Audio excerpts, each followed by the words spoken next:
I have a very challenging time to refer to Firouz in the past tense. Mm. And I think individuals like him, um, you know, don't ever leave us.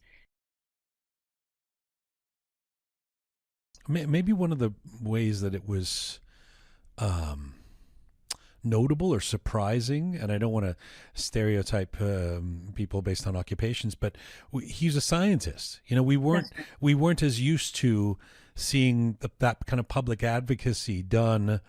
You just don't see it. It's not even as expected. It's expected of musicians and political figures and cultural figures and actors and even lawyers like yourself, but not necessarily amongst our engineers and our mathematicians and our scientists. And the fact that he was so publicly out there as an advocate really kind of set him apart as well, didn't it?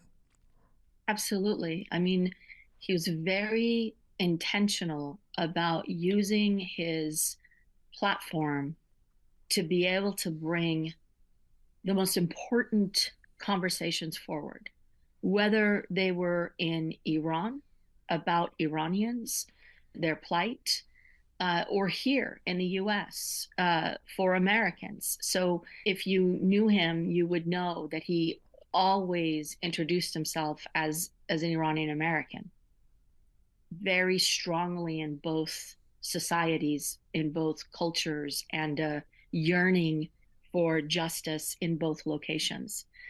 But to your point, to have someone um, who is a staunch scientist um, also have such a strong heart for humanity and our humanity is, well, listen, I have a very challenging time to refer to Firouz in the past tense. Mm.